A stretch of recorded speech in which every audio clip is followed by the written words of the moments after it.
Welcome back to the deep dive. We are doing something a little different today. Hmm. Usually we take a piece of nonfiction, some heavy social science, a biography, maybe a tech article, and we pull apart. Right, the hard facts. Exactly. But today we are looking at a novel, but, and this is a big but, Hmm. we are treating it like a primary source document. We're treating it like an artifact. Which, honestly, is sometimes the best way to get at the truth of a time period. How so? Well, history books give you the dates and the movements of armies or, economies. Mhm. But fiction, when it's done right, it gives you the smell of the air. It gives you the texture of the furniture. Exactly. And texture is the word of the day. It really is. We are heading to Carbon Hill, Alabama. The year is 1931. The source material is the novel The Well and the Mine by Phillips. A fantastic book. It really is.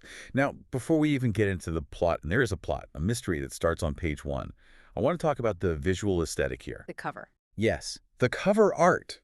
Because the source material gives us this incredible sense of atmosphere right off the bat. If you look at the cover art for this book, across almost all the editions, there's this very specific mood. It's striking. It's almost always stark black and white photography. Mm-hmm. You usually see a young girl maybe sitting on a porch, gripping a rough wooden post. It feels weathered. It feels dusty. Just looking at it makes you feel like you need a glass of water. It really does. It evokes that classic WPA aesthetic. The Works Progress Administration photographers like Dorothea Lange or Walker Evans. Oh, absolutely. It signals to the reader immediately, put away your rose-colored glasses. Yeah. This isn't Gone with the Wind. This isn't a romanticized Southern belle story with big hoop skirts. Not at all. This is the grit. It's the Depression era, specifically in the coal hills. It signals a world that has been stripped down to the studs. Stripped down is the perfect phrase. Yeah. And that, I think, brings us to the mission of this deep dive. Right. We aren't just here to find out who done it. I mean, there is a mystery, and we will solve it. But our main goal is to understand the texture of survival in 1931. That word texture keeps coming up in the introduction to the text, and I love it. Me too. It's not just about the sweeping political movements of the Great Depression, though they are happening in the background. It's about what it feels like to have coal dust permanently tattooed under your skin. What it feels like to milk a cow that hates you at 5 in the morning. Or what it feels like to pull a dead infant out of your drinking water. Yeah, we have to go there. That is the inciting incident, after all. It is. So let's set the scene before the horror starts. The family at the center of this is the Moores. You have Albert and Leda, the parents, The anchors. for sure. Yeah, Then you have the kids, Virgie, who is 14 going on 30. as most 14-year-old girls are. Exactly. Then Tess, who is 9, and little Jack. They live in Carbon Hill, population about 3,000. It's a company town, effectively. It's a town that exists for one reason: to pull black rock out of the ground. That's it. Everything flows downhill from the mine. The money, the sickness, the social hierarchy, it all starts in the hole. If the mine closes, the town disappears. And the Moores are right in the thick of it. But the event that cracks their world open doesn't happen in the mine. No. It happens in the most domestic, safe place imaginable, the family well. This is the core dichotomy of the book, right there in the title: the well and the mine. There it is. The mine is the industrial beast, the economic engine. The well is the domestic heart. It's the source of water, of life. And in the very first chapter, that domestic sanctity is violated in the most horrific way possible. Let's walk through this scene, because the writing is just masterful in how it builds tension. It really is. We are seeing this through Tess's eyes. She's 9 years old, and she's sitting on the back porch at night. Why is she out there? Because it's August in Alabama.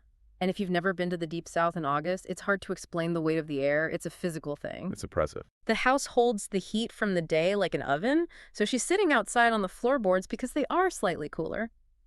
It's a peaceful scene, initially. She describes the smell of the garden field, peas, onions, the damp earth. It's total sensory immersion. She hears the crickets. She smells her dad's cigarette smoke drifting from the front porch. It's safe. It's safe. And she's looking at the well. And to a 9-year-old, a well isn't just infrastructure. No, to Tess, it's magic. She calls it a plankton hole full of creek.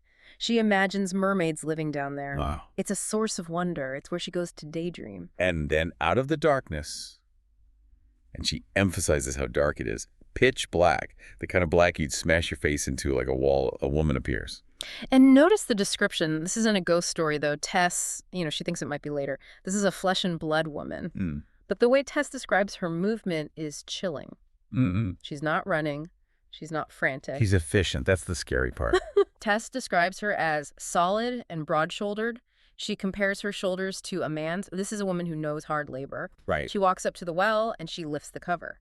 Now, we know from Albert that the cover is heavy pine, warped by the rain. Albert, a strong man, has to give it a good yank. This woman lifts it with no trouble. She lifts it like it's cardboard. And But she reaches under her coat, pulls out a bundle. Tess describes it as bean-shaped and tosses it in, just like that. No ceremony, no prayer, just a disposal. the detail that stopped me cold, Mm, and I actually had to put the book down for a second, was the sound. the yelp. Yes. Tess says the splash wasn't so much the sound of the baby hitting the water as it was the yelp my well made. That is such a profound piece of writing. It does two things. What's that? First, it reinforces Tess's child perspective. She personifies the inanimate object. The well is her friend, and it just cried out in pain. Right. It's been violated. But secondly, it highlights the violence of the intrusion. The well didn't just accept the baby, it rejected it. It screamed. It's like the earth itself is rejecting what just happened. Exactly. And Tess is frozen. She said she felt like she had taken root in the floorboards. I believe it. When she finally snaps out of it and runs inside to tell her sister, Virgie's reaction is, well, it's very telling of the era and the environment. Virgie is 14, so she's cynical, world-weary.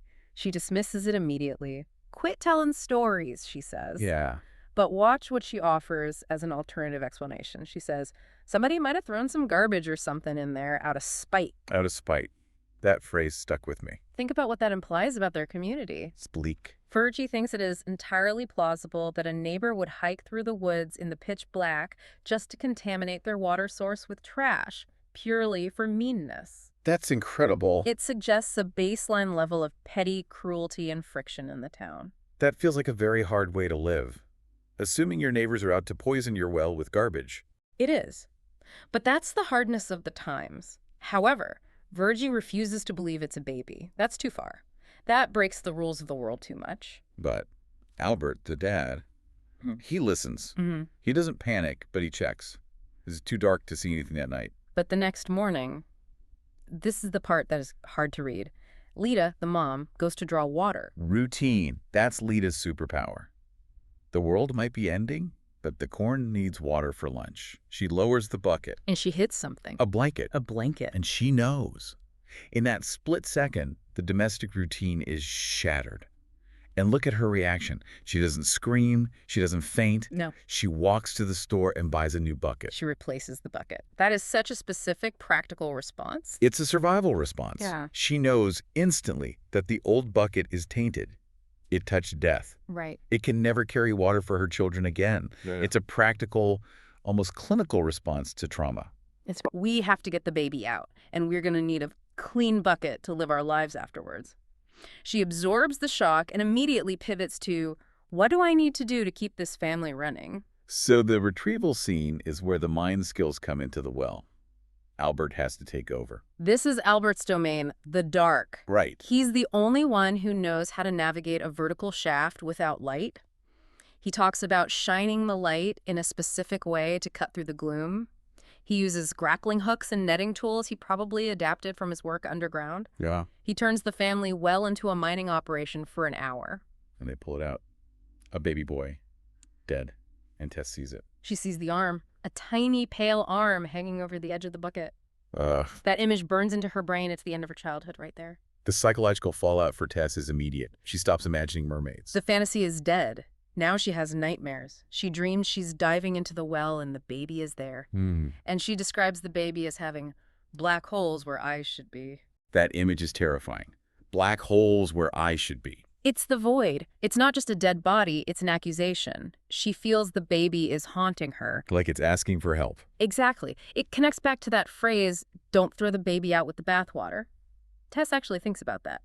The well was where they got their bathwater. It was where they got their drinking water. Now it's tainted. It's poisoned. It symbolizes how the harsh reality of the world has invaded their safe domestic sanctuary. Which brings us to the other half of the title, the mine.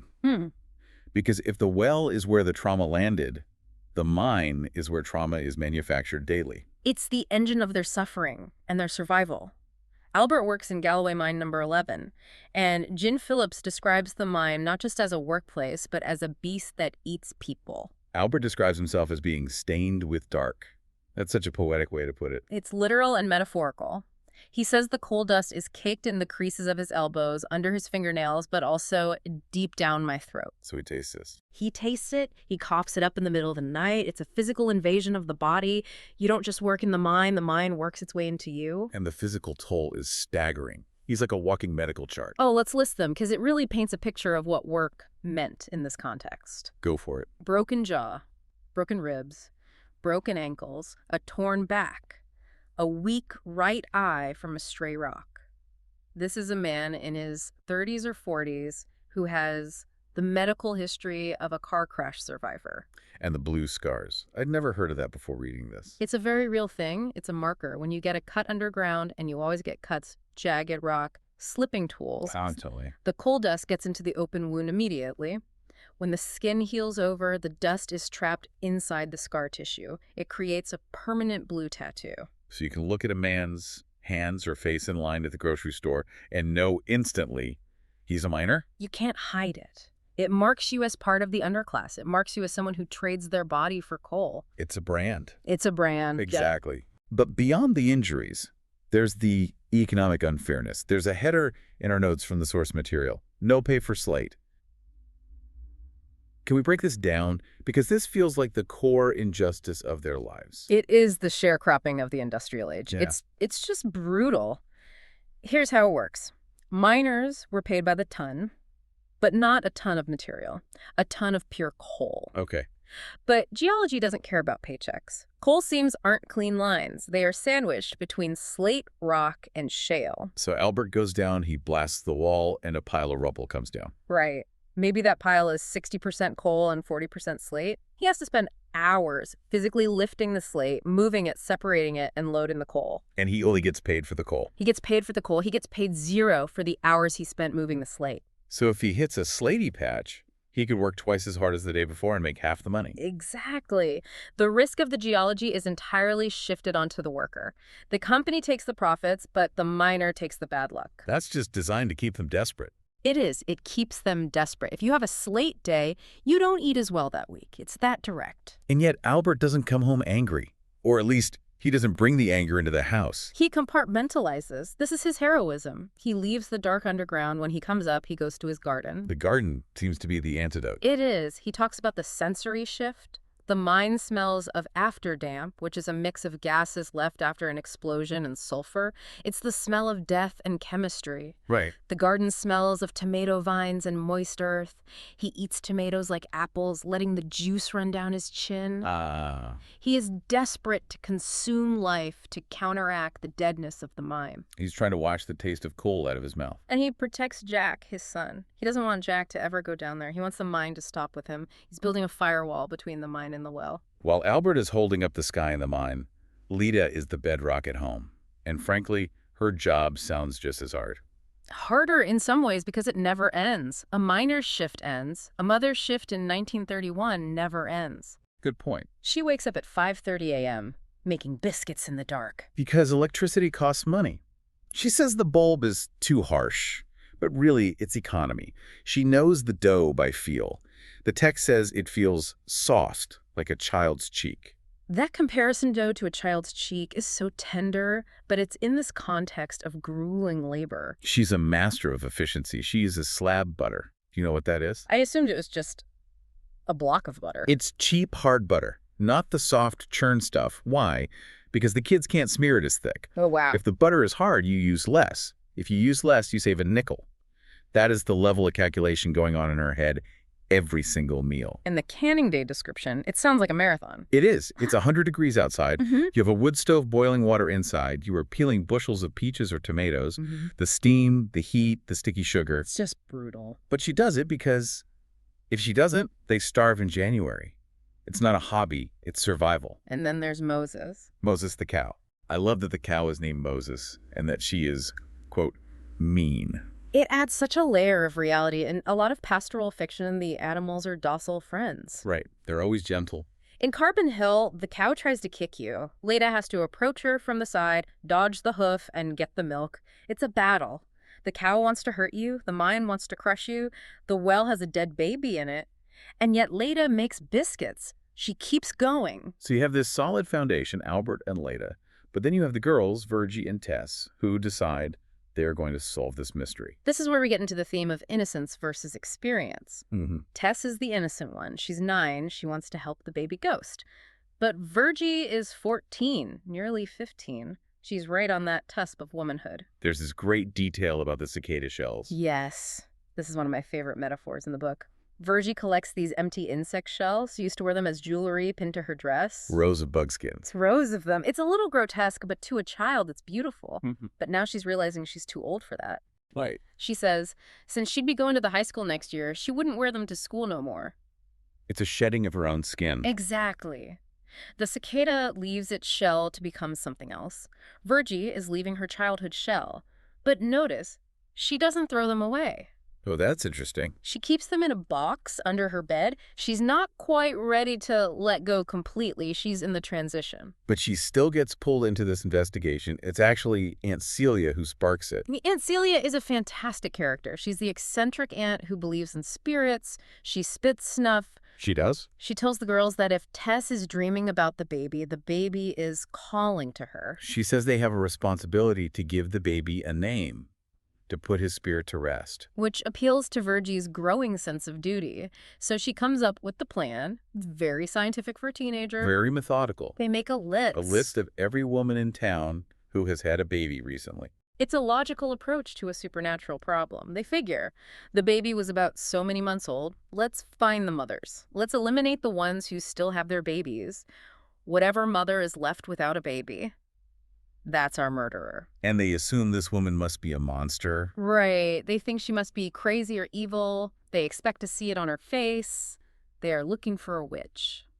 And this leads them to Lola Lowe. Now, this scene really is the pivot point for Virgie's character. It's huge. Lola Lowe is on their list. She's the poorest of the poor. She has a house full of children. Her husband is gone. And the girls go there with a basket of apples as a pretext. They are effectively spies. But when they get there, the description of the house is heartbreaking. It's a shack. There are holes in the walls where the wind blows through. And there are children everywhere. It's just chaos. But here's the twist. She's not evil. Not at all. She's kind. She invites the girls in. She's grateful for the apples. There's a chaotic scene where a baby is peeing on the table. Kids are snotty and dirty. But Lola is patient. She loves her children. And Virgie sees this. She realizes that her neat categories of good and bad or normal and monster don't apply here. Exactly. It shatters their expectations. They went looking for a murderer and found a tired mother doing her best. It's a huge lesson. It introduces a complex moral landscape to the listener. Evil isn't always visible, and poverty isn't synonymous with evil. It humanizes the people that the town might otherwise look down upon. Speaking of the town looking down on people, we have to talk about the social landscape. Carbon Hill in 1931 is strictly segregated. It is. The text is very explicit about the racial divide. There is the town, and then there is Nigger Town. And again, I'm using the terminology from the source text here to reflect the reality of the time. Of course. It's a physical separation. But Albert seems to bridge that gap in his own quiet way. Yeah. He works with a black miner named Jonah. Jonah Benton. And this relationship is fascinating. Albert gives Jonah a ride to work in his car. Yeah. Now, to us, that sounds normal, but in 1931 Alabama, a white man driving a black man in his front seat was a statement. A big one. The other white men, Oscar and Ban, they comment on it. They don't like it. They don't. They see it as a violation of the social order. Carried the nigger fella to work yesterday, did you? They say. Wow. But Albert brushes them off. He judges men by their work. He says, we're all the same, covered in coal. Which is a great line. It's a pragmatic equality born in the darkness of the mine. But he also acknowledges the unfairness. There's a scene where Jonah gets arrested that really made my blood boil. This is a key sequence. Jonah is arrested for public drunkenness, but we learn he hasn't had a drink in 9 years. So what was he doing? He was out gathering wood for his sick family because they had no heat. And the sheriff knows this. The sheriff, Ted Taylor, knows it's a sham. He's using the arrest to extort money. He charges a fine. It's essentially a tax on being black. So what does Albert do? Albert gets out of bed in the middle of the night to bail Jonah out. And he pays the fine. He doesn't make a big speech to the sheriff, he just pays it. Albert's resistance is quiet. He knows he can't tear down the system. If he argues too much, Jonah might get beaten or worse. So he just pays the $4. Which is a lot of money for them. A lot of money. But he does it. However, inside his home, his moral code is rigid. Ah. There's a moment with Jack, the little brother, that is shocking. Oh, the lesson.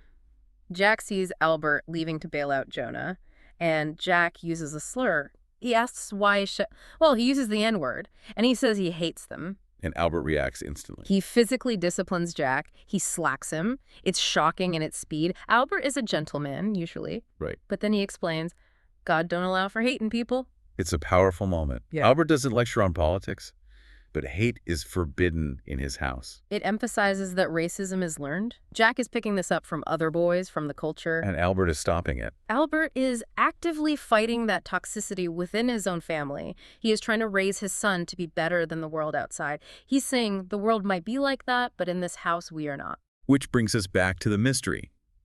Because the social landscape and the mystery actually intersect, the investigation takes a turn when the autopsy results come back. Right, and here is where it gets really interesting. The sheriff tells Albert that the doctor found no water in the baby's lungs. Which means? The baby was dead before it hit the water. So it wasn't a murder, or at least not a drowning. Exactly. It changes the nature of the crime completely. It wasn't a killing, it was a disposal. That changes everything. This shifts the girls' investigation entirely. They aren't looking for a cold-blooded killer anymore. They're looking for someone who is trying to hide a tragedy. And Jonah, the man Albert bailed out, actually provides the key insight here. He does. On the ride back from the jail, Albert asks Jonah what he thinks about the well woman. And Jonah says something profound. He says it wasn't a mean woman who did this. It was a sad one. A sad woman. Jonah suggests that the woman had given up on this life. If she'd given up on life, then the body of the baby didn't matter to her anymore because the spirit was gone. Wow, that reframes everything. It takes it from a crime story to a tragedy of the Depression. It does. It connects the well woman to the general despair of the era, like the banker, Jesse Bridgman, who committed suicide. Right. It suggests that the crushing weight of poverty and hopelessness can drive people to do things that look like madness to the outside world. And it's a moment of extreme empathy. Coming from Jonah, a man who has every reason to be angry at the world, yet he shows the most understanding for this unknown woman. He sees her pain because he knows pain. And amidst all this heavy, heavy subject matter, dead babies, racism, poverty, the book still manages to be funny and human. It does. There's a moment right in the middle of their investigation where Virgie falls into the creek. Yes, they are discussing these deep theories about the dead baby and the soul, acting very serious and adult, and then Virgie just topples into the water. Splash. It's a brilliant touch by the author because it reminds us that despite the dead babies and the crushing poverty, they are just kids. Yeah, they're not detectives. They are clumsy, awkward kids trying to navigate an adult tragedy. It keeps the story grounded. It prevents it from becoming just a grim treatise on suffering. So as we wrap up this deep dive, let's synthesize the well and the mine.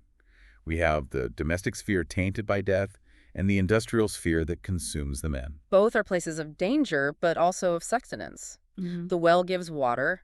The mine gives money. Right. Albert and Leda are the pillars holding up the sky for their children, trying to keep the danger of the mine and the tragedy of the well from crushing them. And the kids, Tess and Virgie, they start the book seeing the world in black and white. Yeah. You know, fairies versus monsters. And they end up seeing the gray. They learn that monsters might just be sad mothers. They learn that their father, a hero, can't fix everything, but he can fix some things. They're learning the texture. They're learning the texture of the real world. That texture. It's rough, it's dirty, but it's real. It is. It's the texture of survival. So here is a provocative thought for you to chew on. The source material mentions that looking back, it's easy to idealize this past. To think of it like the Waltons. Everyone sitting on the porch, close-knit, doors unlocked. But the reality depicted here is fear, injury, and survival. It raises the question, in times of extreme hardship like the Great Depression, does the community bond together or does the survival instinct drive people into isolation? That's a great question. We see the Moores bonding, but we also see the well woman isolated, desperate, alone. It makes you wonder how thin the line is between that warm porch and the dark woods. How many people are suffering in silence right next door to the happy families? A chilling thought to end on. Thank you for joining us on this deep dive into The Well and the Mine. It was a pleasure. We'll catch you next time.